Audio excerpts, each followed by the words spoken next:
1, 2, 3, c'est parti. Christ Jésus, la parole fait chair. Christ Jésus, la parole fait chair. Christ Jésus, la parole fait chair. Tu es de la Sainte Bible. Christ Jésus, la parole fait chair. Tu es présent. Nous sommes présents. Par nous te disons Amen. Que tu bénisses. Asseyons-nous calmement et dans le respect de la parole qui est Christ.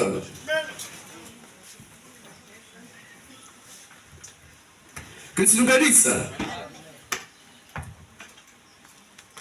Y a-t-il des frères et des sœurs, des invités au milieu de nous? On va simplement lever la main pour vous saluer, pour vous dire bonjour. Ok, on a 2 sœurs et un frère. Que Dieu nous bénisse. Amen. Alors, vous êtes parmi vos frères et sœurs. Ici, il n'y a pas un qui est devant, il n'y a pas un qui est derrière. On est tous la même chose. Vous êtes chez vous, mettez-vous à l'aise. Seulement ce qu'on peut vous dire, prenez votre cahier, bic pour noter. Et vérifiez avec la Bible, la Sainte Bible. Si vous pouvez enregistrer, faites-le. Et après, arrivé à la maison, vous allez réécouter, vous allez relire vos notes et vérifier la prédication avec la Sainte Bible. Non avec une église, non avec un homme de Dieu, non avec quelqu'un qui se croit trop sage dans la religion, se disant chrétienne, mais surtout, le chrétien vérifie ce qu'on lui prêche avec la sainte, merveilleuse et merveilleuse Bible. Pourquoi? Parce que c'est ce que recommande la Sainte Bible concernant les chrétiens et les chrétiennes. C'est pourquoi nous allons lire pour notre frère et notre soeur qui sont venus croiser le Christ, rendre visite à leurs frères et sœurs, l'attitude que le chrétien et la chrétienne doit tenir pendant la prédication pour la bonne écoute de l'évangile qui est prêché, et pour qu'il ou elle soit sûr que ce qu'on lui a prêché là ne vient pas de la pensée d'un être humain, mais que cela vient de la pensée de Christ, parce que c'est ce qui est écrit noir sur blanc dans la Bible qui a été prêché. Que Dieu nous bénisse. On va prendre Acte 17, 11 et Acte 11, verset 6. Ce n'est pas encore la première lecture. Donc nous écoutons. Acte chapitre 17, verset 11. Ces Juifs avaient des sentiments plus nobles que ceux de Thessalonique. Ils reçurent la parole avec beaucoup d'empressement. Donc ils ont reçu l'évangile avec beaucoup d'amour, beaucoup d'empressement. Ils étaient heureuses d'entendre ces bonnes paroles qui viennent de la prédication que notre frère Paul et les autres ont donnée. Et ils examinaient.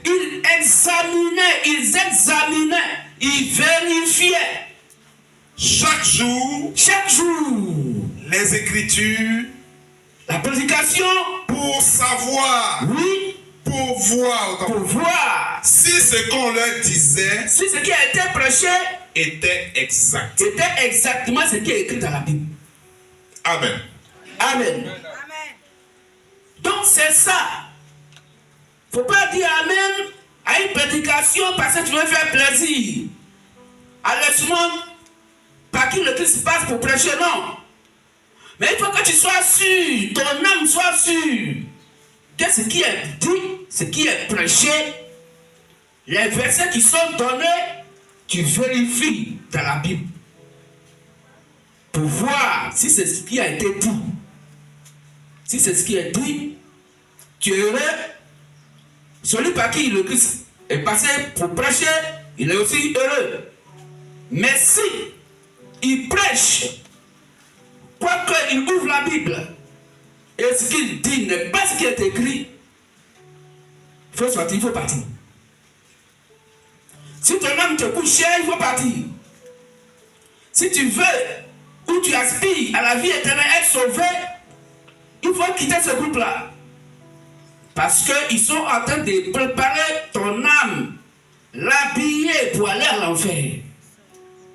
C'est pourquoi ici, frères et sœurs, ce n'est que la Bible, rien que la Sainte Bible.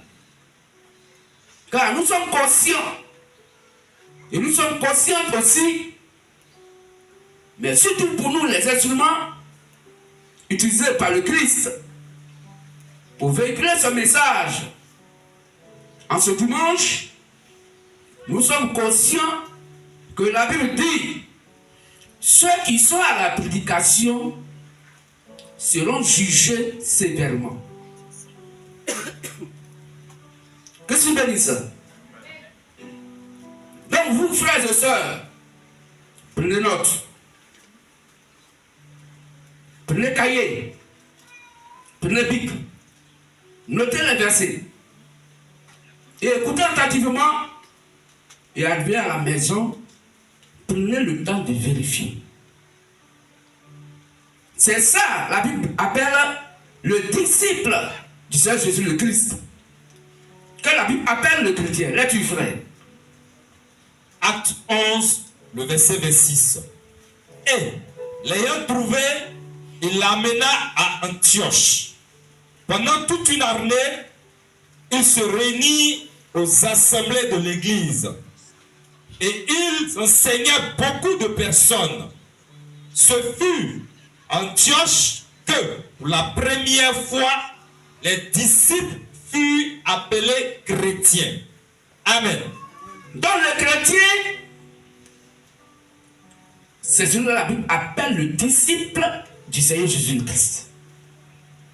Donc quand quelqu'un se lève et se donne ce nom chrétien, ça veut dire que de par la Bible, tu dis que tu es disciple du Seigneur Jésus-Christ. Mais qu'est-ce que la Bible appelle disciple de Jésus-Christ? Prenons Jean 8, à partir de verset 30 à 32. Parce que des gens se lèvent, parce qu'ils veulent faire plaisir à Dieu. Je suis chrétien, je suis chrétienne. Parce qu'ils ou elle à la Bible, et qu'ils ou elle a la capacité de payer ce livre-là, où est mentionné la parole du Christ. Alors comme j'ai la Bible, je suis chrétien, chrétienne. Frères et sœurs, c'est là. Il faut comprendre que nous nous trompons largement sans nous rendre compte. Là, tu ferais. Jean chapitre 8, verset 30 à 32. Jean 8, 30 à 32. Comme Jésus parlait ainsi, plusieurs crurent en lui. Plusieurs ont cru en lui. Et il dit aux Juifs qui avaient cru en lui, mais il dit aux Juifs qui ont cru en lui, si vous demeurez dans ma parole, il dit si vous demeurez dans ma parole, si vous êtes attachés à ma parole, si vous croyez sincèrement à ce que j'ai dit, qui est ma parole, vous êtes vraiment mes disciples. Vous êtes vraiment mes disciples. Donc le disciple c'est qui? Celui qui ou celle qui demeure dans la parole de Christ. Voilà le disciple que la Bible appelait chrétien. Car ce fut Antioche pour appeler foi que les disciples furent appelés chrétiens. Mais quand quelqu'un dit je suis chrétien, tu as dit que tu es le disciple de Jésus le Christ. Ça dit simplement que sa parole demeure en toi. Le disciple, ce n'est pas celui qui accompagne quelqu'un d'autre, non. Selon la Bible, le chrétien, c'est celui qui demeure dans la parole du Seigneur Jésus le Christ. c'est celui et celle en qui se trouve la parole du Christ. C'est cette personne-là qui a en lui, en elle, la foi. Parce que la foi, ce n'est pas le fait de croire seulement en Dieu. Car Jacques 2,19 dit, les démons croient en Dieu et ils tremblent. Donc c'est pas parce que quelqu'un croit au Seigneur Jésus-Christ qu'il est disciple. Mais pour être disciple de Jésus le Christ, appelé le chrétien, il faut que sa parole demeure en toi. Et c'est pas fini. Ça peut être en toi. D'accord. Mais est-ce que toi tu demeures en lui? C'est quoi il dit? Si mes paroles demeurent en vous et que vous demeurez en moi, alors c'est que vous avez mon amour. Que suis béni ça? Donc nous retenons par la Bible que le chrétien et la chrétienne, c'est celui ou celle qui a la parole de Christ en lui et en elle. C'est pas quelqu'un qui a la Bible sous les aisselles et qui se promène de rue en rue. Jésus ne vient bientôt. Non. Jésus ne vient pas bientôt. Il est déjà là. Attaque l'Esprit Christ. C'est ainsi, Père. Il est déjà dans sa seconde venue. Comme le dit la Sainte Bible. Parce que aujourd'hui, ce fait est Dieu. En tant que le Saint-Esprit Père devait être présent, et c'est ce qu'il a fait. Puisque le 7e prophète messager, William Aaron Branham, dans les 7 actes des nations, a préparé une future épouse à Christ, que la Bible appelle dans Matthieu 21-6, les 10 vierges. Donc le 7e prophète messager a préparé 10 vierges. Le premier prophète messager de l'Église des nations est notre frère Paul, de l'Église d'Éphèse. Et après Éphèse, jusqu'au 7e âge, où nous sommes aujourd'hui, là de l'Église de Laodicée, où le 7e dernier prophète messager est William Aaron Branham. C'est pourquoi nous allons lire Matthieu 21-6. Pour que vous puissiez mieux comprendre la suite. Et que vous pouvez savoir qui nous sommes. Parce que c'est notre identité réelle. Matthieu 21-6. C'est notre commission. C'est le rôle que nous jouons aujourd'hui, frères et sœurs. Parce que c'est certain que vous aurez des questions à nous poser après. Ah, mais pourquoi quand vous priez, vous levez la main gauche? Mais pourquoi tant? Pourquoi tant? Oui, parce que la religion, c'est-à-dire chrétienne, n'a pas l'habitude et ne fait pas ces choses parce qu'elles n'ont pas eu cette révélation. Elles n'ont pas eu. On nous a fait croire dans le monde des humains que quand tu salues quelqu'un avec main gauche, tu es un impoli. Quand tu donnes l'argent à quelqu'un de ta main gauche, c'est un maudit. Pourquoi tu me salues à la main gauche? Pourquoi tu parles à la main gauche? Et il est gaucher.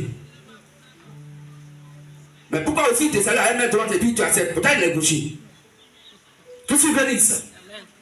Donc, frères et sœurs, nous allons lire ce passage de Matthieu 26 pour vous. Ce n'est pas pour l'expliquer, mais pour que vous ayez à l'esprit notre place dans la Bible. Avant que nous n'entamons le message du jour, nous voudrions nous présenter à vous d'abord, pour que vous puissiez savoir à quel groupe de personnes vous avez affaire, qui sont ces frères vers qui nous sommes venus, quel est le type d'adoration qu'ils ont. Est-ce qu'ils sont en erreur avec la Bible, ou bien ils sont en accord avec la Bible? Ou bien nous-mêmes, là où nous partions pour adorer, est-ce que nous étions en erreur, ou bien ce qu'on nous donne là-bas, c'est ce qui est en accord avec la Bible? Parce que, frères et sœurs, si jamais sur la terre, tu as raté la vraie adoration, si ton âme a raté la vraie adoration, Alors que tu as entendu un jour la vérité, le Dieu de la Bible te dirait un jour, quels que soient les grands miracles que tu as faits, quels que soient les grands dons de guérison que tu as manifestés, et même dans les campements, dans les villages, il y a des gens qui voient clair. Ils ne savent pas, ils ne connaissent pas faire d'église. Parce que Dieu l'a créé comme ça. Et tout le monde va vers lui. Dieu lui révèle des plantes. Pourtant, il n'est pas cousin des pasteurs. Mais Dieu lui a ouvert l'esprit sur ces choses dès sa naissance. Et ils font de grands prodiges par l'aide du Saint-Esprit. Et Dieu vient et il cautionne ce qu'ils font. Et ça réussit. Mes frères, sœurs, ce matin, il faut que tu sois sûr que l'évangile qu'on va te prêcher aujourd'hui, quand tu vas l'écouter, il faut l'écouter depuis ton cœur et avoir les regards dans la Bible.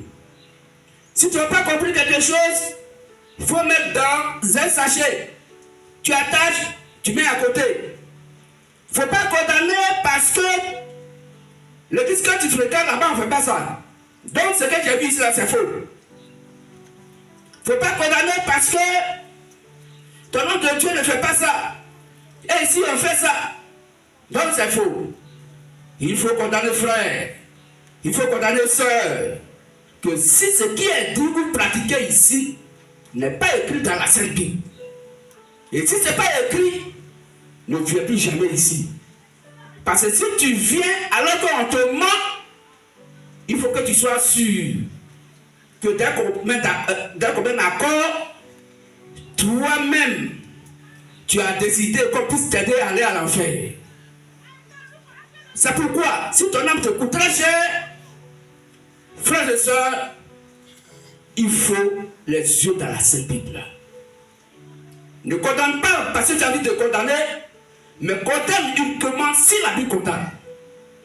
Même si ça ne te fait pas plaisir et que la Bible condamne, comme tu es fille de Dieu, fils de Dieu, Jean 47 dit, celui qui est né de Dieu, écoute les paroles de Dieu. Donc tu condamnes parce que la Bible condamne. Si la Bible ne condamne pas, mon frère, il ne faut pas condamner. C'est en ce sens-là que ton âme reçoit l'évangile véritable. Et que tu as la confiance et l'assurance de ton salut. Parce que ton âme reçoit le vrai évangile. Qui est vérifié par la Sainte Bible. Et non par un être humain. Selon Romains 3, 4. Tout homme est menteur. Mais Dieu se dit la vérité.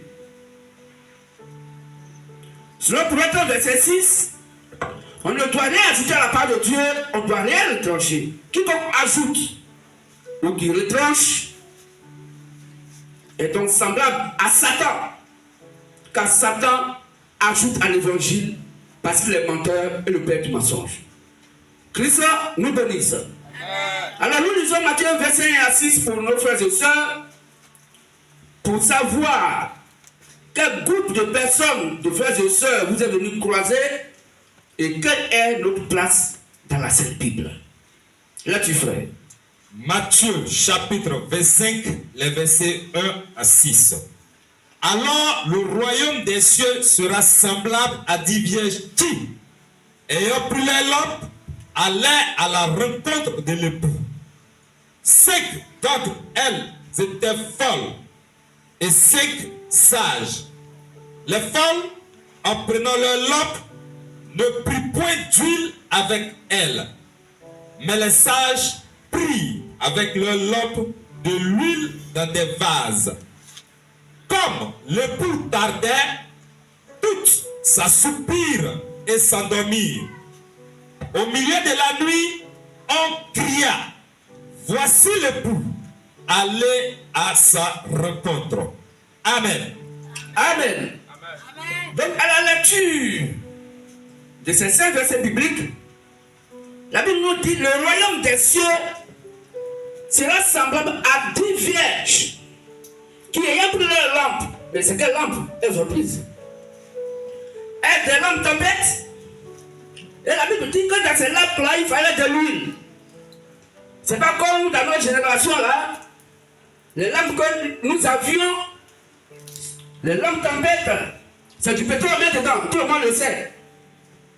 Mais la Bible dit ici que la lampe là, il faut de l'huile pour qu'elle puisse s'allumer. Alors qu'est-ce que Dieu appelle la lampe? Parce que comprenons que tout ce que l'homme dit est faux. Mais ce que la Bible dit, c'est ce qui est vrai. Donc la définition que Dieu donne à la lampe, c'est ce qui est vrai. Ça n'a rien à voir avec la définition que l'être humain donne à la lampe physique. Et si nous comprenons ce que Dieu appelle la lampe, alors nous comprendrons ces 5 versets du passage de Matthieu 21 à 6. Et nous comprendrons aussi le rôle que Matthieu 21 à 6 est venu jouer et qu'il a été joué. C'est ce ministère-là que nous sommes. Ministère de la voix de minuit. Quand au milieu de la nuit, on cria, voici l'époux, allez à sa rencontre. Donc les 10 vierges ont été préparées par le prophète Paul à l'aide de l'église d'Éphèse. Selon Apocalypse 1, verset 11. Selon 2 Corinthiens 11. À partir du verset 1 au verset 3. Frère, voilà ça. 2 Corinthiens 11. 2 à 3. Et là, on va prendre Apocalypse 1, verset 11. Pour dire non, Dieu a envoyé cet esprit sur la terre. Pour cette église des nations. Depuis l'église d'Éphèse jusqu'à l'église de Laodicée. Et dans Matthieu verset 6, le premier prophète messager Paul a préparé des vierges à Christ. Et la Bible nous dira qu'est-ce qu'il appelle donc une vierge. Là-dessus, 2 Corinthiens 11, 2 à 3 et Apocalypse 1 verset 11. Prenons Apocalypse 1 verset 11 d'abord. Apocalypse chapitre 1 verset 11 qui disait ce que tu vois. Jean, ce que tu vois, car c'est à Jean que Christ a montré la révélation des temps à venir. Écris-le dans un livre. Il faut écrire cela dans un livre. Et envoie-le aux 7 églises. Aux 7 églises des nations. À Éphèse. Éphèse, la première église des nations. À Smyrne. La deuxième église des nations. À Pergame. Pergame, troisième église. À Thyatire. Thyatire, quatrième église. À Sardes. Sardes, cinquième église. À Philadelphie. Philadelphie. Et à sixième église. Et Laodicée, la septième église. Amen. Donc, il y a eu 7 âges pour nous les nations. Depuis le temps de Paul, dans les années 40, jusqu'à notre époque, 2000. Nous sommes en 2025 aujourd'hui. Et le dernier prophète messager, William Aaron Branham, est né en 1905. Il est mort en 1965, hier. Donc nous sommes dans sa génération. Donc c'est à lui que Christ a confié l'évangile. Et il a préparé 10 vierges dans le dernier âge à Christ, qui devaient se marier avec le Seigneur Jésus le Christ. Mais comme le Christ tardait à venir, tout s'assoupit et s'endormit. Toutes leurs lampes furent éteintes. Lisons 2 Corinthiens 11. 2 Corinthiens 2 à 3. 11, le verset 2 à 3. Oui, car je suis jaloux de vous. Paul dit, je suis jaloux de l'église. Je suis jaloux de vous. D'une jalousie de Dieu. Pas d'une jalousie mais concernant, mais d'une jalousie du Christ lui-même. Parce que je vous ai fiancé à un seul époux. Donc il dit, c'est lui qui a fiancé l'église à un seul époux. Pour vous présenter à Christ. Et l'époux c'est Christ. Comme une vierge pure. Comme une vierge pure. Toutefois, De même que le serpent séduit. Merci frère. Donc dans Matthieu verset 6, la Bible parle des 10 vierges que Paul a préparées à Christ. Elles avaient donc leur lampe allumée. Mais qu'est-ce que la Bible appelle la lampe? Le Psaume 119:105, la lampe veut dire la parole de Dieu. La lampe typifie la parole de Dieu. On va lire ça, s'il vous plaît. Donc les vierges avaient 10 lampes. Ce n'était pas des lampes tempêtes. Ce n'était pas des lampes physiques. Mais la Bible appelle la lampe la parole de Dieu. Psaume 119:105. Psaume 119, le verset 105. Ta parole est une lampe à mes pieds. C'est clair. La parole de Dieu est la lampe. C'est elle qui est la lumière. Et une lumière sur mon sentier. Donc la parole de Amen. Dieu est la lumière. Elle est la lampe. Donc les 10 vierges avaient la parole de Dieu dans leur cœur parce que Paul, le prophète, les avait prêché. L'évangile de la vérité, qui est le Christ lui-même qui est la lumière. Car la parole de Dieu est la lumière. Voici ce que le Dieu appelle la lampe. Donc à un certain moment donné, la parole de Dieu était encore dans leur cœur.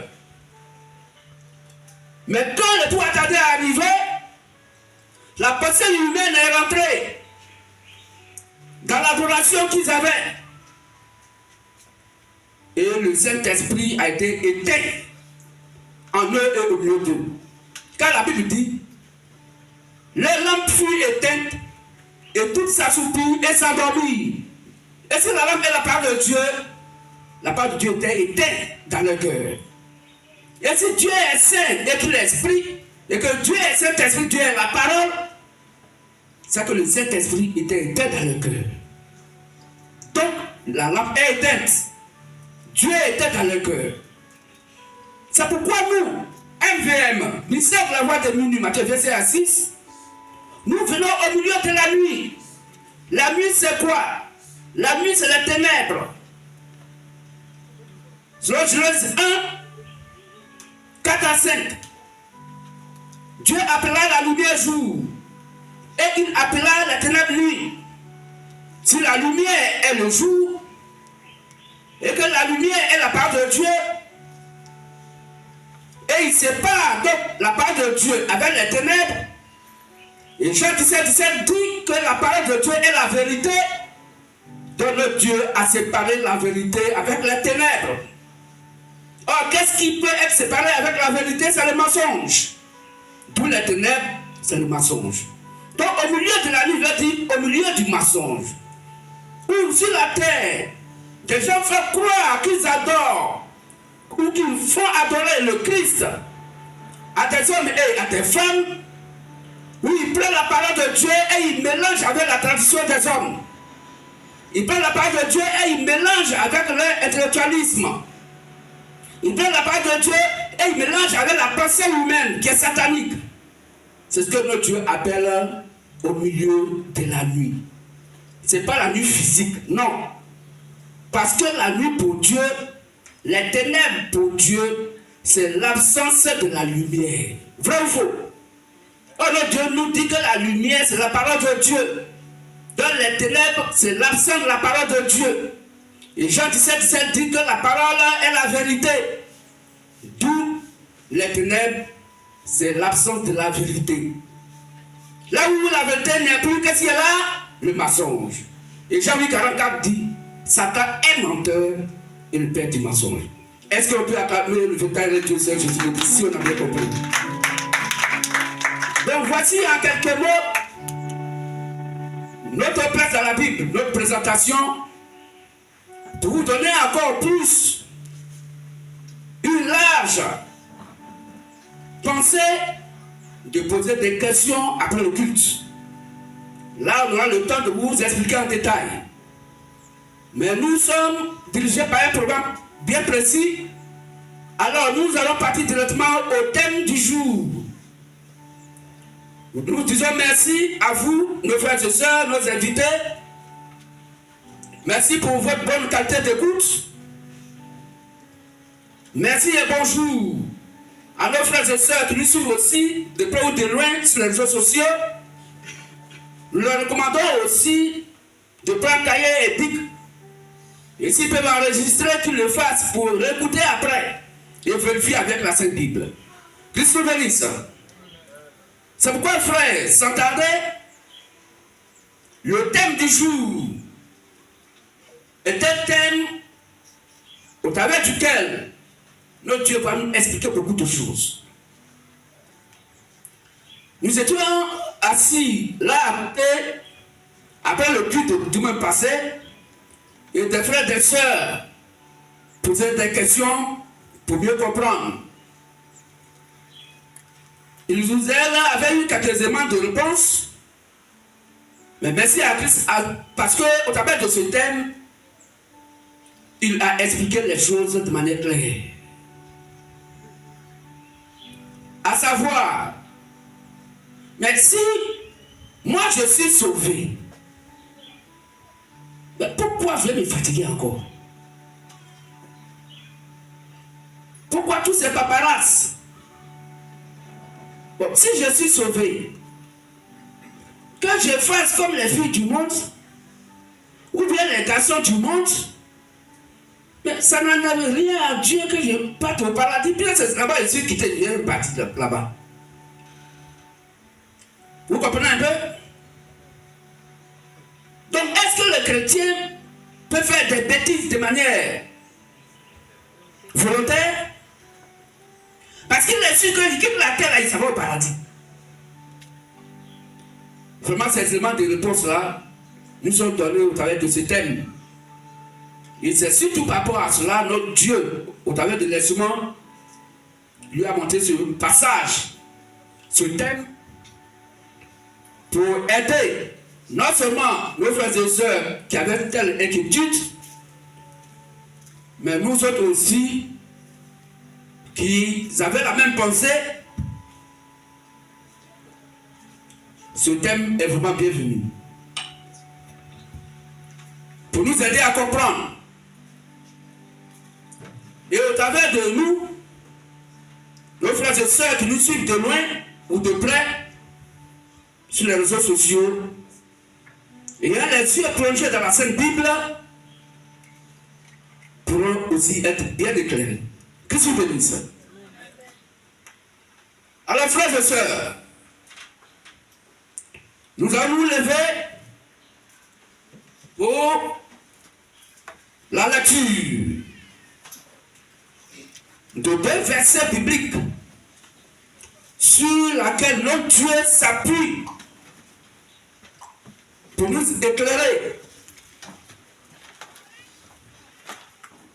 Car selon Luc 4, verset 16, quand le grand-mère béni a pris le livre, la Torah, l'Ancien Testament, et qu'il devait lire le passage d'Ésaïe, tous ceux se sont levés pour le respect de la parole.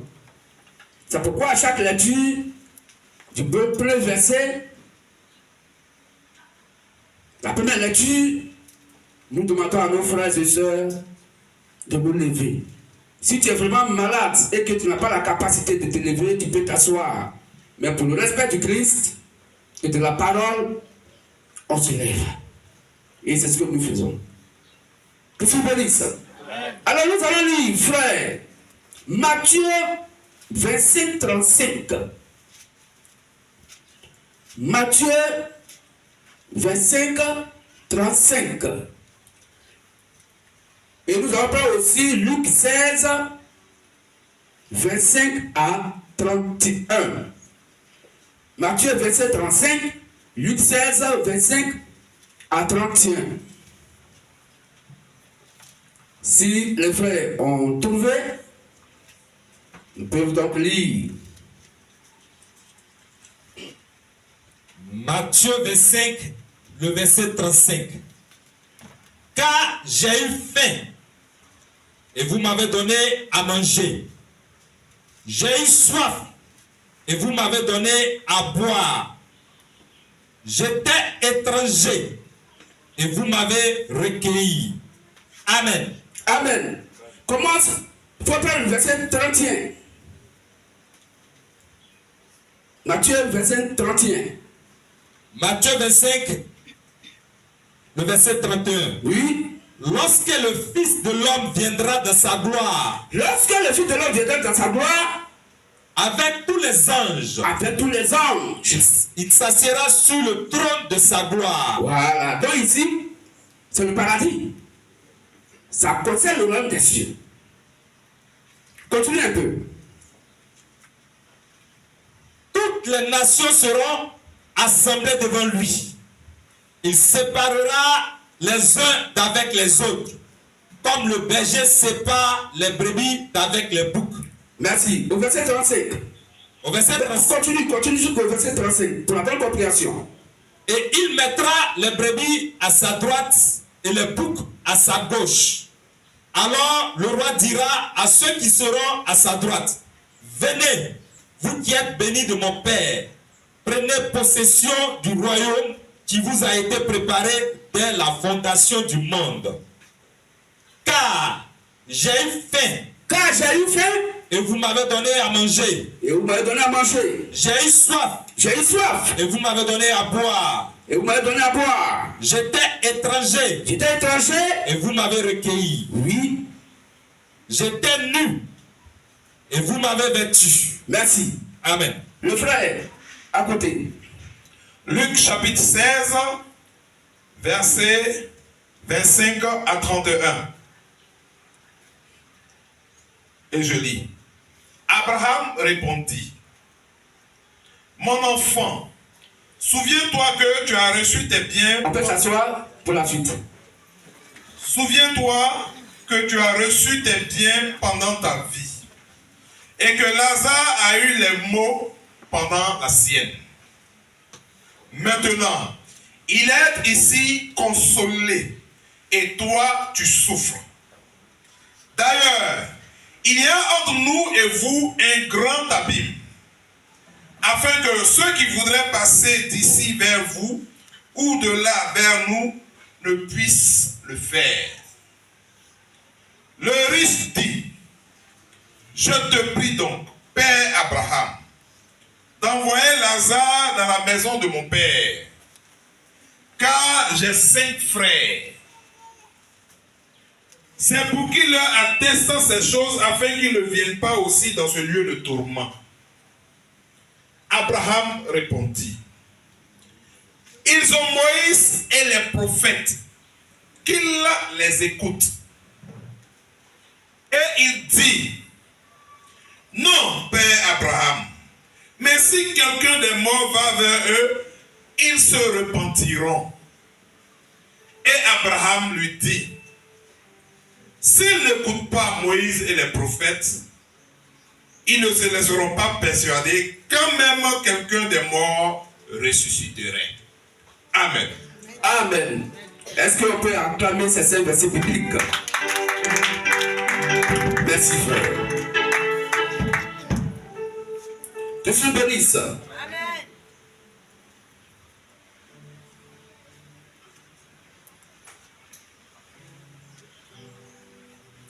Frère, nous allons lire encore 2 passages. Prenons Jean 5, 39 et Jean 5, 46. Vous voyez dans les 2 passages que notre Dieu vient de donner par la lecture, ces passages concernent le paradis. Deux types de personnes qui ont été jugées. L'un va dans le sein d'Abraham en tant que fils du Christ, à l'exemple de notre frère Lazare, qui était pauvre sur la terre. Et le riche sur la terre, lui, il allait au séjour des morts, à l'enfer. Que Dieu bénisse. Amen. Donc, à la lecture des 2 versets et la suite qui sera lue tout à l'heure, Non, Dieu voudrait ici nous parler et nous parle de ce thème qui est les œuvres de l'argent.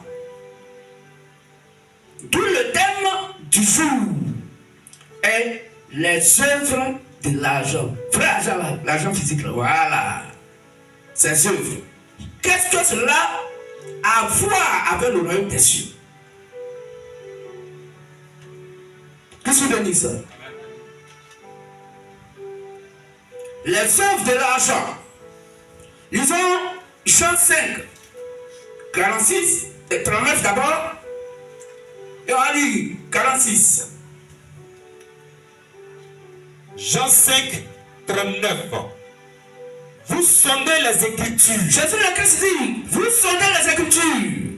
Parce que vous pensez avoir en elle la vie éternelle. Parce que vous pensez avoir dans les Écritures, la Sainte Bible, la vie éternelle. Ce sont elles qui rendent témoignage de moi. Donc c'est la Sainte Bible, les Écritures, la Sainte Bible, il dit, c'est ce qui rend témoignage de lui, Jésus-Christ, qui parle de lui, Jésus-Christ. Donc la Bible parle du Seigneur Jésus-Christ et non de quelqu'un d'autre. Au verset 46. Jean 5, 46. Car si vous croyiez Moïse, Jésus dit, si vous croyez Moïse, puisque Moïse le prophète, il a écrit une grande partie de l'Ancien Testament. C'est à Moïse que Christ a confié les commandements et son peuple l'a mené à Canaan. Et eux, c'est les livres de Moïse, eux ils lisent. Le prophète Moïse, et Jésus leur dit, si vous croyez à Moïse, vous croiriez aussi parce qu'il a écrit de moi. Vous me croiriez. Allons doucement. Je reprends. Car si vous croyiez Moïse, il dit, si vous croyez Moïse, vous me croiriez aussi. Vous me croiriez aussi, moi Jésus-Christ. Parce qu'il a écrit de moi. Parce que Moïse là, ce qu'il a écrit, ça ne vient pas de lui. C'est de moi, les prophètes ont écrit. C'est de moi, Moïse a écrit. Écoutez ce que le riche dit à Abraham. Il dit que ici là où je suis, c'est pas bon. Hein? Et puis petit Lazare le pauvre, celui qui est à côté de toi là. Mais il faut envoyer Lazare, il va me donner un peu d'eau. Parce que son habitude sur la terre, il va envoyer Lazare n'importe comment. Après lui dit, il y a un fossé, une abîme, il y a un fossé qui est entre nous. Quelqu'un ne peut pas quitter là-bas et venir chez vous. C'est que le riche n'est pas seul là-bas. Son Dieu allait dire, quelqu'un ne peut pas quitter chez nous ici et aller chez toi. Il dit, quelqu'un ne peut pas quitter ici et aller chez vous. Ah, on dirait qu'il y a encore beaucoup de place là-bas. Et il dit à Abraham, mais Abraham lui dit, quand tu dis qu'il y a 5 frères qui sont là-bas, tu veux que quelqu'un parte là-bas pour leur dire que tu n'es pas au paradis mais tu es à l'enfer, que c'est pas bon. Faut pas, ils vont te suivre là-bas. Abraham lui dit, mais ils ont Moïse. C'est eux qui vont à l'église là. Ils ont des Bibles. Ils disent qu'ils adorent Dieu là. Ils ont Moïse là-bas. Ils ont l'évangile là-bas. Si eux ils ne prennent pas encore l'évangile, ils vont te trouver là où tu es. Ils ont Moïse. Ça veut dire quoi? Oh, je te dis que si quelqu'un croit à Moïse, il croira aussi au Seigneur Jésus le Christ, car Moïse a parlé de lui Jésus-Christ. Donc voici pourquoi l'évangile est important. Pour chacun d'entre nous. Maintenant, la parole de Dieu sur la terre est importante. Parce que si tu es là-bas, là, tu ne vas plus retourner pour venir te reconvertir. Et il dit à Abraham, non, fais un effort. Mais si quelqu'un qui est mort et qui est venu ici, là, s'il quitte ici pour aller là-bas, c'est là les gens vont croire. Mais il ne faut pas croire à l'évangile. Ça veut dire en tout cas, lui, il ne croit pas à l'évangile. Mais il faut un mort qui va quitter. Donc, dans le Saint Abraham, Et son œil est sur Lazare. Il faut dire Lazare n'a qu'à retourner là-bas. À tout moment, c'est que Lazare est mort. Et puis il est venu ici là. Il n'a qu'à retourner vers eux là-bas. Quand Lazare va vous dire ce qui se passe ici là, c'est là qu'ils vont croire. Vous comprenez? Mais peut-être il était riche. Et Lazare était pauvre. Et le thème que notre Dieu nous donne ce matin, et qu'il développe, c'est les œuvres de l'argent. Quel est l'impact, l'influence, l'importance de l'argent physique que nous avons sur la terre vis-à-vis du royaume des cieux? Christ nous bénisse. Alors il dit, au jugement, pour ceux qui ont pris l'évangile en compte, il ne suffit pas seulement de croire à la parole. Par le de Jacques dit, la foi, ça les œuvres les nôtres. Pas que vivant. Donc, ta croyance, la doctrine, l'évangile doit être accompagnée par des œuvres. D'où les œuvres de l'argent. Comment ces œuvres nous accompagnent au paradis? Qu'est-ce que vous dites ça? Il ne faut pas que quelqu'un dise, non, comme il y a la prédestination, non, comme Jésus m'a sauvé, parce que quand je regarde à ma gauche et à ma droite, là, moi en haut, en bas, je suis sûr que je suis sauvé. Donc, au travers de cela, je peux faire tout ce que je veux, parce que je suis sûr que si je quitte la terre, là, je vais au paradis. Est-ce que c'est ce que dit la Bible? On va demander à la Sainte Bible. Elle va nous orienter. Parce que beaucoup d'entre nous sont beaucoup en erreur sur ce plan. Pensant que, comme la doctrine, je l'ai saisi, la part du Christ, je l'ai saisi, l'évangile, je l'ai saisi, dans le reste, je m'en fous. Non et non. Qu'est-ce que vous me dites ça? Comment les œuvres de l'argent nous accompagnent au paradis? Voici le point capital du thème. Comment les bonnes œuvres que nous faisons sur la terre ici là, nous accompagnent au paradis. Et c'est ce que fait ressortir les deux versets que notre Dieu a lus tout à l'heure au travers de ces instruments, ces lecteurs. Concernant Matthieu verset 35. Et au royaume là-bas, il te devait et il dit, quand j'ai eu faim, et vous m'avez donné à manger. J'ai eu soif, et vous m'avez donné à boire. J'étais étranger, et vous m'avez recueilli. Alors, frères, nous savons tous et toutes que sur la terre, ce n'est pas l'évangile seulement qui nous rend heureuses. Tu peux croire à l'évangile. Tu veux être un avec l'évangile. Mais si tu n'as pas l'argent, tu n'es pas heureux. Tu crois au vétérinaire Dieu de manière sincère. Mais si tu n'as pas l'argent, tu n'es pas heureux, tu n'es pas heureuse.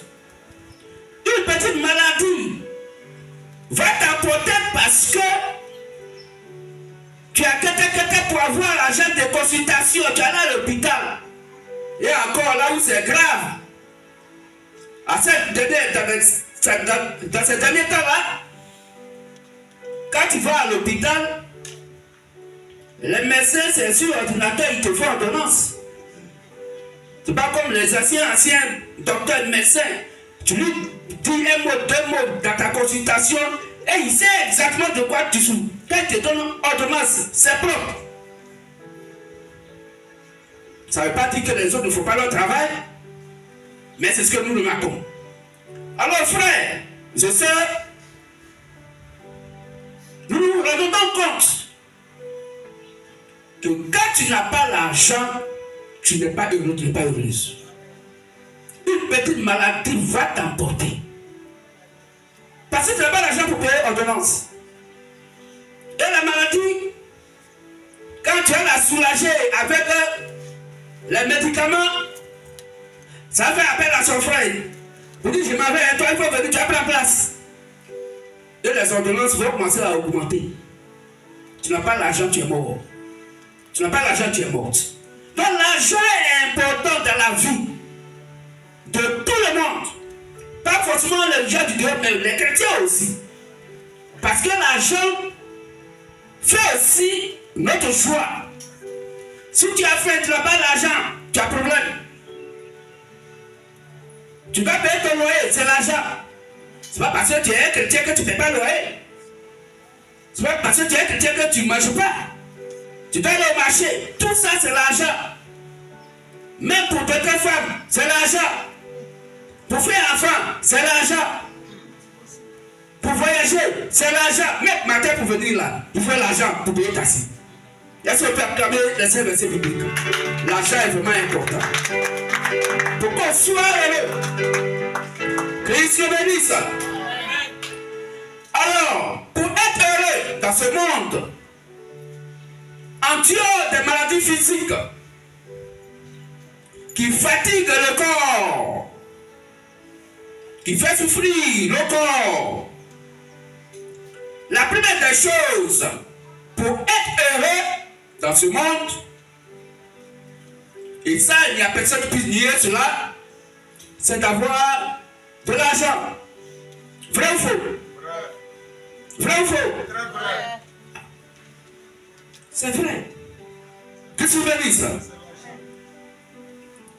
Quiconque dit que c'est faux, la personne est un menteur. L'argent est le nerf de la vie aujourd'hui, la vie physique. Tu n'as pas l'argent, tu n'es rien. Mais réunion de famille, on dit cotisation, les petits frères qui grouillent un peu, qui te un peu.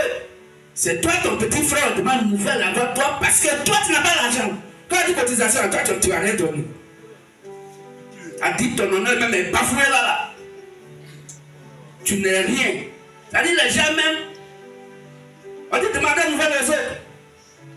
Et puis toi-même, tu es brouillé parce que tu vois que ton honneur est en jeu. J'ai quelque chose à te dire après. Et puis, le modérateur lui-même, là, il te regarde. Et puis, il donne la parole à celui qui accorde pas, ton petit frère.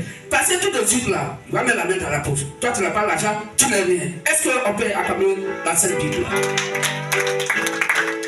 L'argent est important. Qu'est-ce que tu veux dire ça? L'argent est important, c'est important pour nous. Sur la terre, pour tout être humain, c'est important. Donc quand quelqu'un dit, moi je n'ai pas l'argent, c'est un menteur. Qu'est-ce que tu veux dire? Tu es avec un ami, non? Alors manger quelque chose, oh non, c'est bon. Moi-même, l'argent là, ça me dirait. Après tu as fait transfert, non, c'est bon. L'argent, ça me dirait. L'argent, ça dit quelque chose. Après tu as parti. Qu'est-ce que tu veux dire? Donc l'argent est important. Sans ça, on ne peut pas être heureux. Donc frères et sœurs, dans ce monde, vous pouvez être en bonne santé. Mais si vous n'avez pas d'argent, vous n'êtes pas heureux. Tu as l'argent comme il faut. Tu es en bonne santé, mais tu n'as pas l'argent. Tu n'es pas heureux. Tu as bonne santé. Mais ça c'est jamais. Tu n'as pas l'argent, tu as bonne santé. Tu dois quelqu'un, tout de suite là.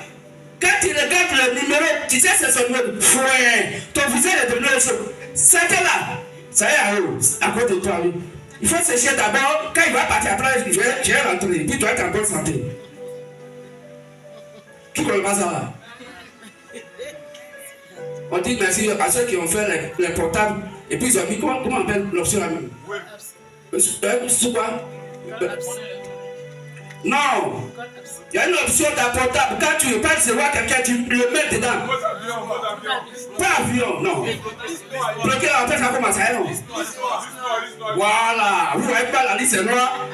Vous voyez, ne pas recevoir. Parce que ça n'a pas donné la santé. Ça coupe son cœur.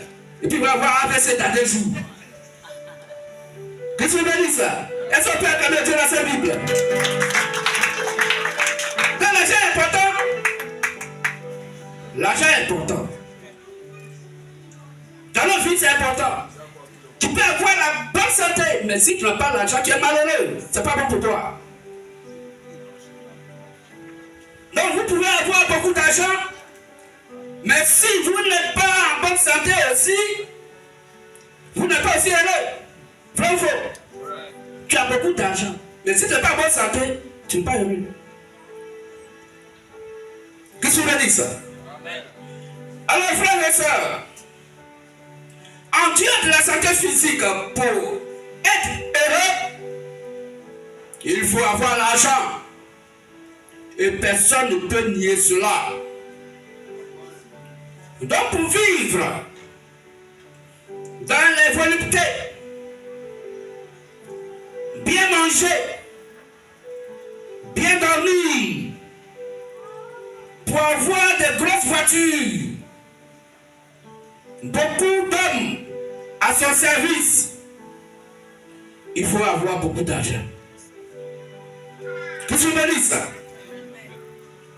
C'est avec l'argent qu'on achète les voitures. Et tout ce qu'il faut pour faire le malin, c'est l'argent. Ce qu'on achète, les voitures et autres, c'est ce qu'on appelle les œuvres de l'argent. D'où le thème, les œuvres de l'argent. Il faut l'argent pour acheter toutes ces choses. Donc l'argent joue un rôle. Donc quand l'argent t'accompagne dans toutes ces choses pour acquérir tous ces biens-là, c'est ce qu'on appelle les œuvres de l'argent. L'argent t'apporte la joie. La joie que l'argent t'apporte, le bonheur que cela t'apporte, c'est ce que la Bible appelle ici les œuvres de l'argent. L'argent est important. Sur la terre ici, c'est ce que tous nous savons. Qui ne sait pas ça, n'a qu'à lever la main, on va lui dire que l'argent est important. Que tu me dis ça? Mais qu'est-ce que cela a à voir avec le royaume des cieux? Mais regardez une chose. Quand vous avez lu le livre de Luc, le livre de Luc nous a dit tout à l'heure ici, dans Luc 16, verset à 31, au jugement du Christ, il mettra les boucs de l'autre côté et les brebis de l'autre côté. Et il dira à ses brebis, j'avais faim et tu m'as donné à manger quand j'étais sur la terre. J'avais soif et tu m'as donné à boire quand j'étais sur la terre. Mais tu lui diras, mais à quel moment toi tu étais sur la terre, on était en train de chanter, de danser dans le lieu de prière. On te priait, mais on n'a jamais vu ta face. On t'a jamais vu. À quel moment je t'ai donné à boire? À quel moment je t'ai donné à manger? À quel moment je t'ai vêtu quand tu étais nu? Et il dit, quand tu le fais, pour être plus petit que moi j'ai envoyé, c'est à moi que tu l'as fait. C'est quoi dans Acte 9? Il pourrait dire à Saul de Tarse, appelé Paul, il dit, Saul, pourquoi me persécutes-tu? Mais pourtant, Saul de Tarse, c'est des chrétiens qui persécutaient, ce n'est pas Jésus-Christ lui-même. Il dit, qui es-tu, Seigneur? Il dit, c'est moi, Jésus, que tu persécutes. Donc, frères et sœurs, toute personne sur la terre qui a eu l'esprit de Christ, il est Christ lui-même. Toute personne ayant l'évangile du Christ, la doctrine du Christ en lui, l'esprit de Christ en lui, il est Christ lui-même incarné. Qu'est-ce que je veux dire? Donc le fait de rendre service à un être humain qui est ton frère, ta soeur en Christ, ou quelqu'un d'autre, Dieu te dira, tu m'avais aidé. Parce que tu as été ma créature. Parce que tu as été ton frère en qui j'étais. ta soeur en qui j'étais. Que tu bénisses. Donc toutes ces œuvres vont nous accompagner au royaume des cieux. Pourquoi? Parce que quand il dit j'avais fait et tu m'as donné à manger, nous tu as payé quoi? C'est pas l'argent? C'est pas ton argent que tu as pris pour préparer? Et tu as donné à ton frère, à ta soeur. Il a mangé, elle a sacié, son homme te bénit. Ça t'accompagne au paradis. Parce que c'est là-bas au paradis qu'il a posé le jugement. Qui te dit que tu m'avais donné à manger. Tu m'as couvert. Tu m'as donné à boire. Donc tu as porté, tu as posé tes actes. Et l'eau, l'argent, l'habit que tu avais, puis tu m'as donné là, c'est l'œuvre de l'argent. Vrai ou faux? Mais la Bible dit que c'est accompagné des gens au paradis là-bas. Et ça les a aussi justifiés. Conformément à la doctrine et les œuvres qui sont posées sur la terre et qui les a donc accompagnés. Donc l'argent manifeste des œuvres qui nous accompagnent de l'autre côté. Soit au paradis, ou soit l'œuvre de l'argent peut t'accompagner à l'enfer. Parce que les œuvres que ton argent a posées là, ce n'est pas pour la gloire du Christ. Tu as fait ça pour satisfaire Satan. Donc l'œuvre de ton argent va témoigner de l'autre côté aussi là-bas pour aller à l'enfer. Pour appuyer sur l'enfer, pour dire lui là, vraiment c'est un fils de l'enfer. Parce que sur la terre, il a pris son argent pour son propre plaisir. Uniquement. L'évangile, la cause de l'évangile ne dit rien. Quand il a son argent, c'est Makiba. Quand on dit cotisation, il sait que ça est là, hein. Mais ça lui dit rien. Pour l'avancement de l'œuvre, il sait que ça est là, l'argent est là. Mais ça lui dit rien. Pourquoi? Sous prétexte que moi je sais que si il y a son eau. Donc comment il a dépensé encore mon argent là pour ces choses-là? De toute façon, si il quitte la terre, je vais au paradis. C'est une mauvaise compréhension. C'est pourquoi Luc nous fait comprendre aujourd'hui que les œuvres de l'argent nous accompagnent au paradis. Pas l'argent, mais les œuvres. Ton argent va rester sur la terre. Mais les actes que tu as posés avec ton argent, c'est ça qui t'accompagne. Est-ce que vous comprenez bien? Tout ce qu'on a comme argent, ça va rester. Vous n'avez jamais vu un milliardaire, on l'a enterré avec ses millions, non. Même ses habits, les meilleurs costumes, il peut en avoir une quinzaine. Très cher.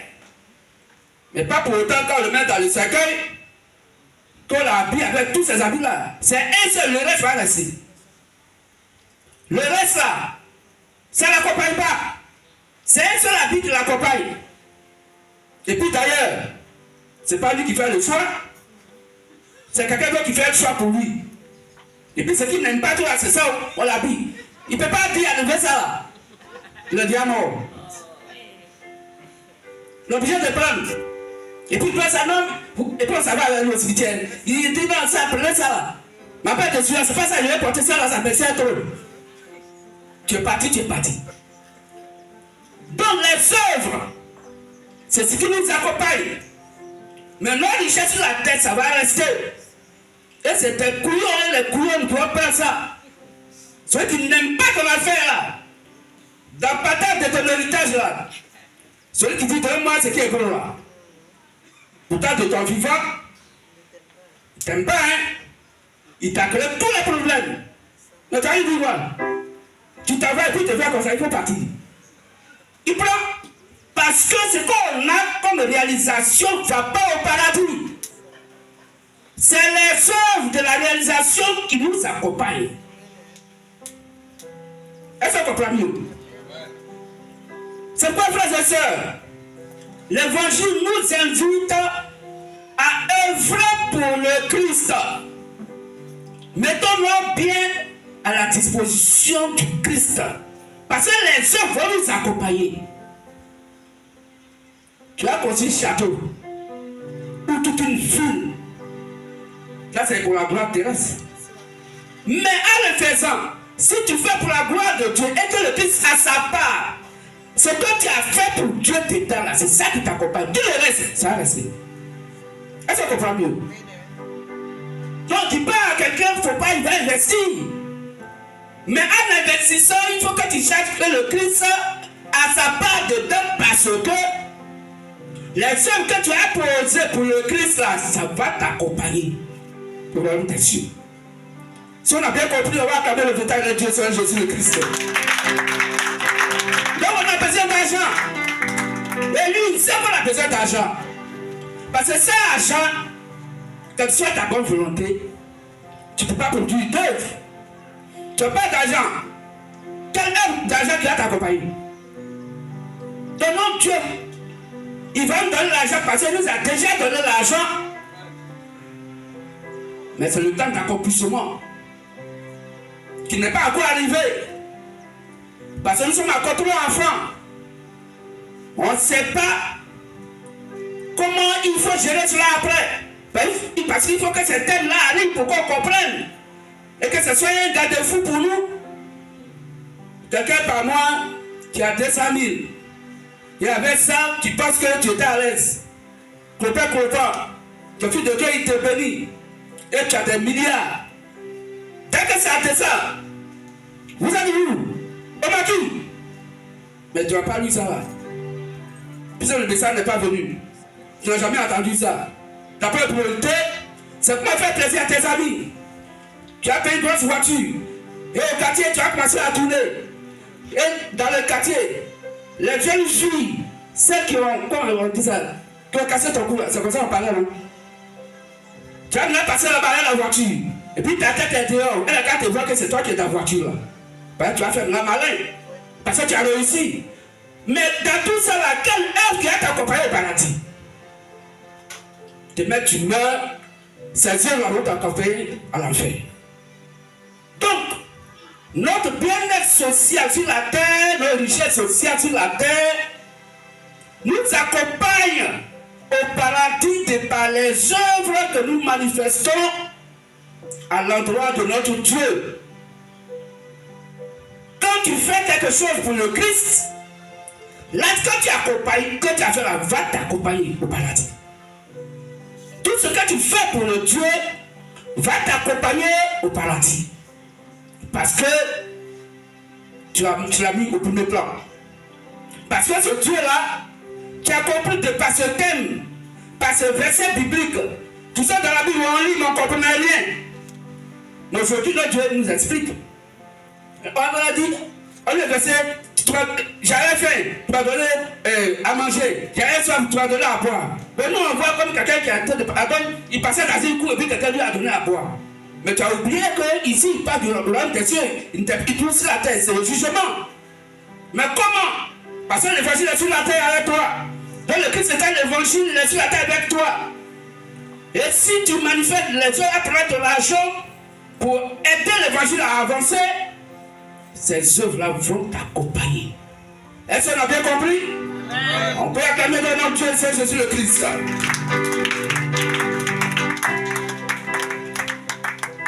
Alors, frère, je sais, de notre Dieu dit que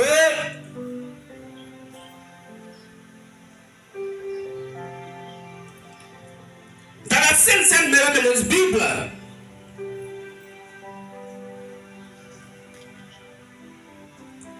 on ne verra jamais quelqu'un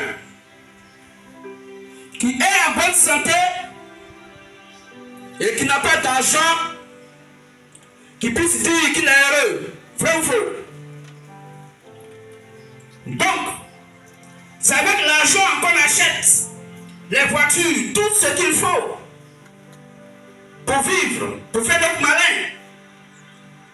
Alors Dieu dit, l'argent qu'on utilise pour payer toutes ces choses, c'est ce que notre Dieu appelle les œuvres de l'argent. Ça, c'est déjà bien compris. Alors, un homme donc qui a faim et qui n'a pas d'argent, et même s'il était en bonne santé,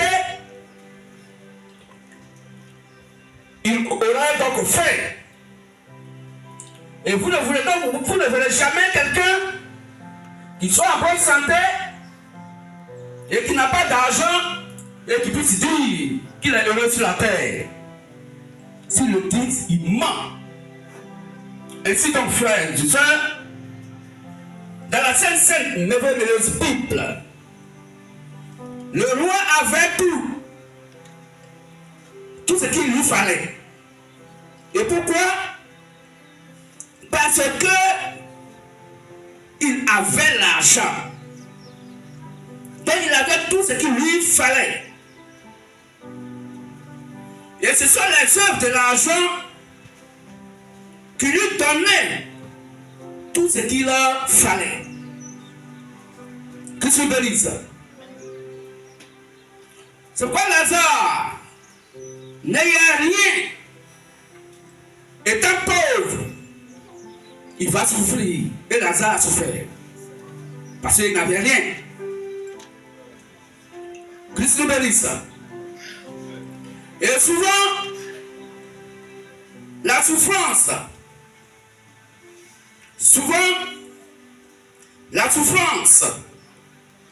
puisque on est pauvre, va engendrer la maladie. Et cet homme qui n'a pas pris son argent pour servir Dieu, donc quand il est mort, tous les biens sont restés. Ce riche-là, quand il est mort, tous ses biens sont restés. Il avait beaucoup de biens parce qu'il avait beaucoup d'argent. Et cet argent n'a pas pris ça pour mettre au service de Dieu. Tout son argent est resté. Quand il est parti, il n'y a pas un seul centime qui l'accompagnait. Christ nous bénisse. Mais comme cet homme qui n'a pas donc pris son argent pour servir Dieu, donc quand il est mort, tous les biens sont restés. Maison, voiture, femme, enfant, tout est resté. Mais comme il a utilisé l'argent pour faire plaisir à Satan, l'œuvre de l'argent pour faire plaisir à Satan l'a accompagné après sa mort. Et Lazare, n'ayant pas l'argent, il est mort. L'œuvre aussi de la pauvreté l'a accompagné. Cela veut dire quoi? Cela veut dire que quand on est pauvre, on va forcément au paradis? Non. Donc c'est pas parce que Lazare est pauvre qu'il est forcément allé au paradis. Non. Lazare est pauvre, il est parti au paradis. Le riche, il est riche. Il est allé à l'enfer parce que son argent n'a pas produit des œuvres pour le Christ, pour Dieu. Donc, l'œuvre aussi de la pauvreté a accompagné notre frère Lazare. Cela ne veut pas dire que quand on est pauvre, on va forcément au paradis. Non. Mais lui, il était pauvre. Et avec sa pauvreté, il se souvenait toujours de Dieu. De l'autre côté, il dit, j'avais faim et tu m'as donné à manger. J'avais soif et tu m'as donné à boire. Mais donner à manger à boire à quelqu'un, pour le faire, il faut de l'argent. Il faut de l'argent pour acheter la nourriture. Même pour planter la nourriture, il faut l'argent. Il faut l'argent pour nettoyer l'endroit, acheter des outils. Donc ceux qui ont donné à boire et à manger à Jésus, ils sont morts. Et l'argent est resté. L'eau et la nourriture sont restés sur la terre. Mais les œuvres de l'argent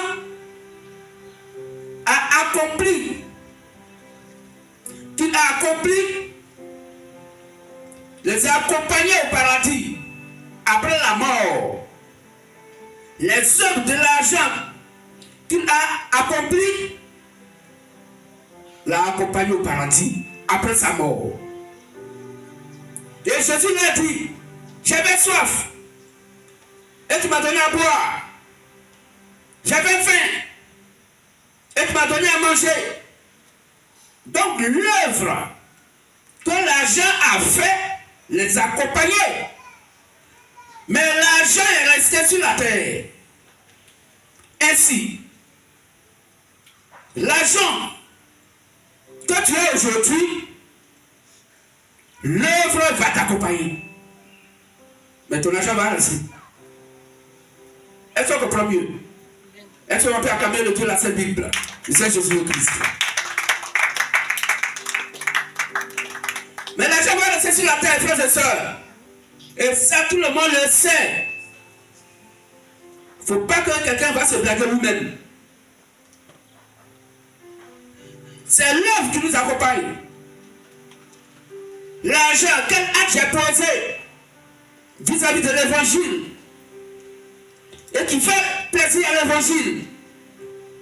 Le pain que j'ai, qu'est-ce que j'ai fait avec pour plaire à Christ de par son évangile? L'argent beaucoup que j'ai, quel acte je pose? C'est l'acte qui est posé là, avec cet argent que la Bible appelle les œuvres de l'argent et qui nous accompagne au paradis.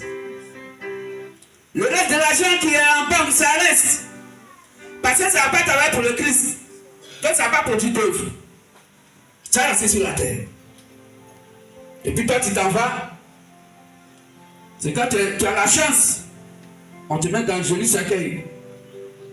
Sinon, si tu as des parents qui sont mauvais, ils vont te mettre dans le bois blanc avec jolie peinture.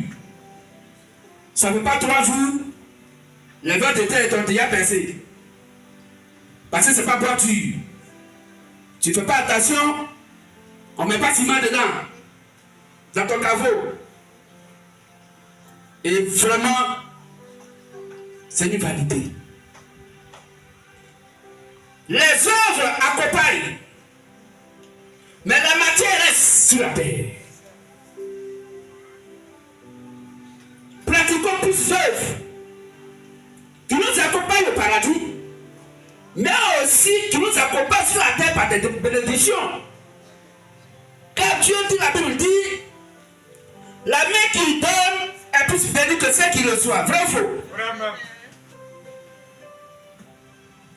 Et c'est quoi Paul exhortait les frères et les sœurs au don de la libéralité. Parce qu'il savait qu'il y avait des bénédictions dedans. Qui se bénissent.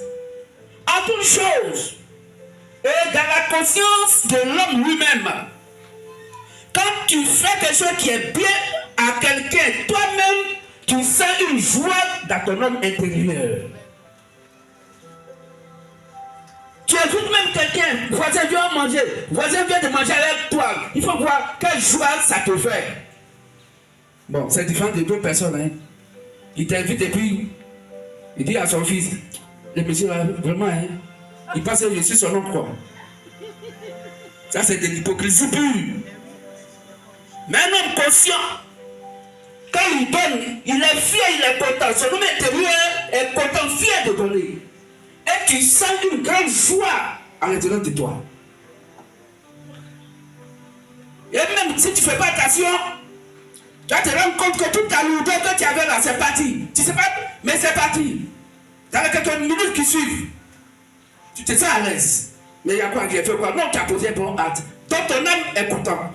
L'Esprit de Dieu en toi est content parce que tu as posé un acte, tu as posé donc des œuvres qui ont produit quelque chose. Qu'est-ce que tu veux dire ça? Les œuvres de l'argent œuvront avec. Ayez cette conscience que nos biens terrestres vont rester. Mais les biens terrestres là, les actes que tu as posés avec pour l'évangile, c'est ce que la Bible appelle les œuvres de l'argent. Ça accompagne. Et ça accompagne notre frère Lazare. Qu'est-ce que tu veux dire ça? Alors, frères et sœurs, voici donc les œuvres de l'argent. C'est pourquoi il est bon donc, frères et sœurs, de mettre beaucoup d'argent, mettre beaucoup de l'argent dans l'œuvre de Dieu. Qu'est-ce que veut dire ça? Pourquoi? Parce que tous nos biens vont rester. Ça va rester sur la terre. Ta maison, tes voitures. Et les autres vont rester sur la terre. Christ nous bénisse. Même tes habits. Ce n'est pas avec tout. Tes habits, on va t'enterrer. Tout ce que tu as va rester sur la terre. Mais l'œuvre de l'argent va t'accompagner. Ça t'accompagne soit en bien, soit en mal. Voici donc ce que Dieu appelle l'œuvre de l'argent. C'est pourquoi il est donc aux bons frères et sœurs de mettre beaucoup de l'argent dans l'œuvre de notre Dieu. Parce que l'œuvre va nous accompagner. Dieu ne va jamais te demander: tu as construit combien de maisons quand tu étais sur la terre? Non, non, non. Est-ce que tu as envoyé tes enfants à l'école? C'est pas ça qu'il te demandait. Hein? Jamais il te demandait cela. Mais quand tu avais l'argent, tu as fait quoi pour l'œuvre de Dieu? Voilà. Parce que dans son verset qui existe, l'œuvre de l'argent a accompagné des gens au paradis. Et l'œuvre de l'argent a accompagné d'autres à l'enfer. Parce qu'avec son argent, il n'a pas produit une œuvre digne du Christ. Le riche est parti à l'enfer avec son beaucoup d'argent. Aucune bonne œuvre pour le Christ, il allait à l'enfer. Tout son argent est resté sur la terre. Donc, pratiquons de bonnes œuvres avec notre argent, parce que les œuvres nous accompagnent au paradis. Christ nous bénisse. Donc Dieu ne posera pas cette question quand tu étais sur la terre. Tes enfants ont eu combien de diplômes? Tu les as envoyés à l'école, ils ont réussi? Non, non, non. Quand tu étais sur la terre, tu as fait combien d'enfants? Non. Tu as été marié ou pas? Non. Mais, quand tu étais sur la terre, tu as fait quoi pour moi, Christ, avec ton argent? Voilà. Comme il a écrit ça dans sa Bible, dans sa parole, alors c'est important pour nous. Parce que ça va nous accompagner au paradis. Qu'est-ce que vous ça? Donc, frères et sœurs, on ne dit pas pour que quelqu'un puisse mettre son argent au service des serviteurs de Dieu, non.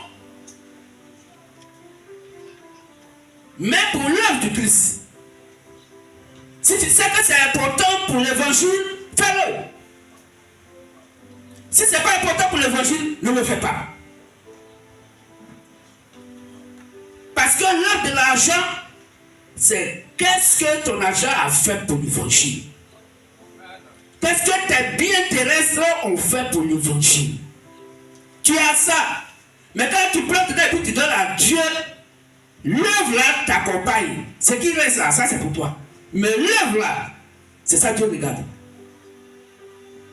Est-ce qu'on comprend mieux? Que tu bénisses. Alors, frères et sœurs, voici donc l'œuvre de l'argent. C'est pourquoi notre argent doit être au service de notre Dieu. Parce que l'œuvre va nous accompagner. Que tu bénisses.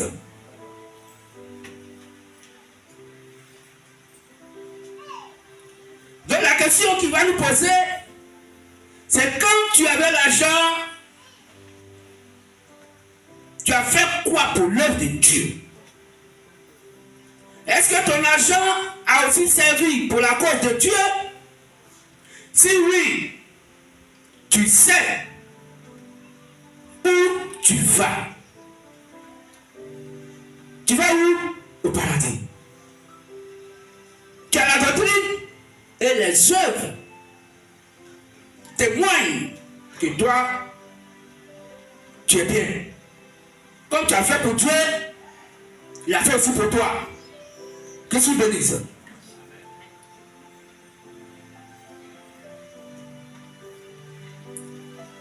Si oui, tu sais où tu vas.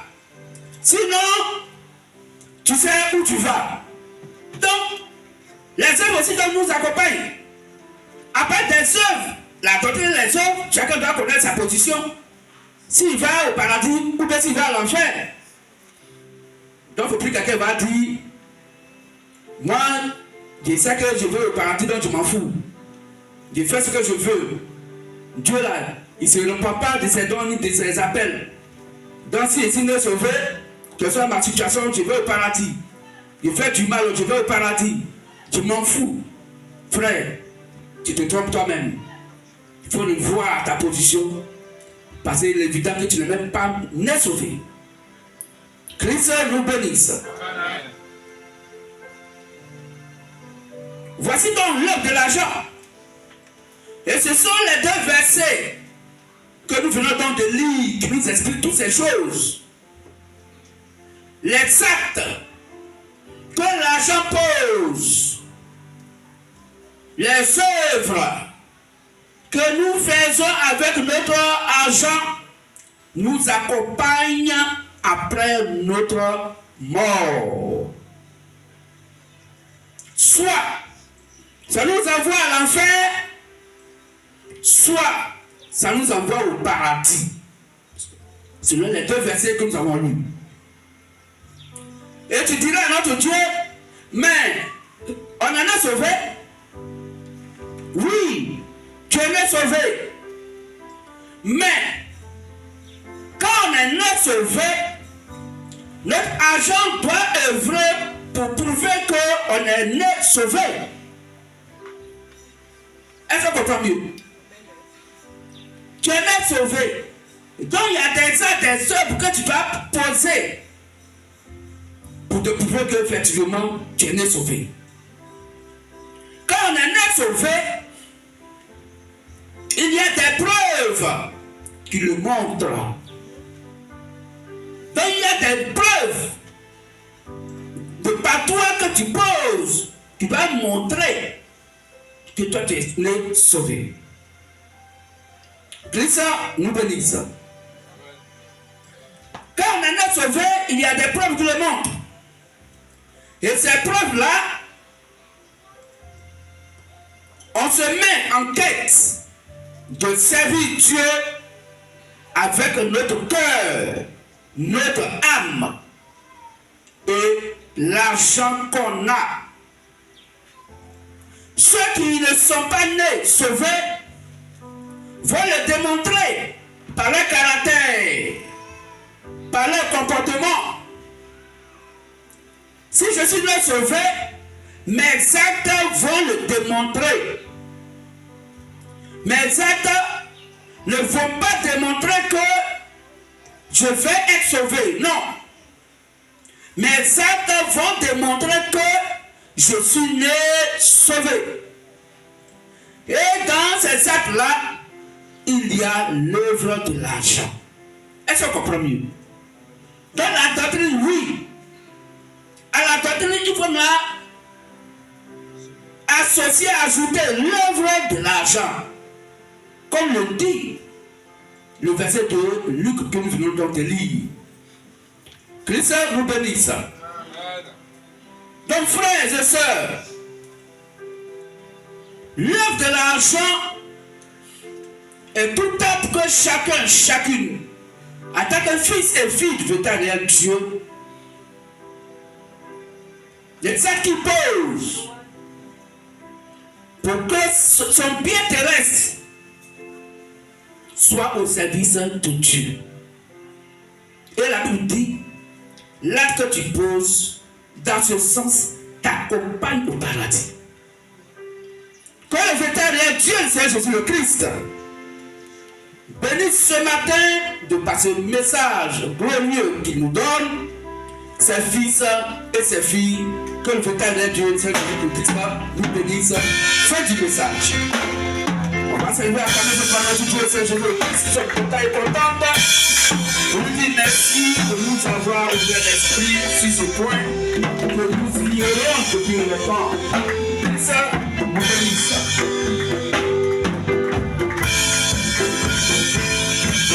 Merci. On peut s'asseoir un peu parce qu'on a encore 7 minutes. On finit à midi 00. On a déjà fini. Y a-t-il donc des frères et des sœurs qui voudraient accepter Christ par l'eau du baptême, accepter la Sainte Bible, le Christ, la parole, et non un être humain? Sans coup de baptême, il n'y a pas coup de baptême. La Bible ne dit pas qu'on a fait coup de baptême. On a l'occasion pour ceux qui doivent poser des questions là-dessus. Coup de catéchuménat, non. Le baptême vient d'un engagement de bonne conscience envers Dieu. Si ce qu'on t'a prêché, ton âme intérieure reconnaît que c'est ce que la Bible dit. Donc c'est vrai. Je vais prendre l'engagement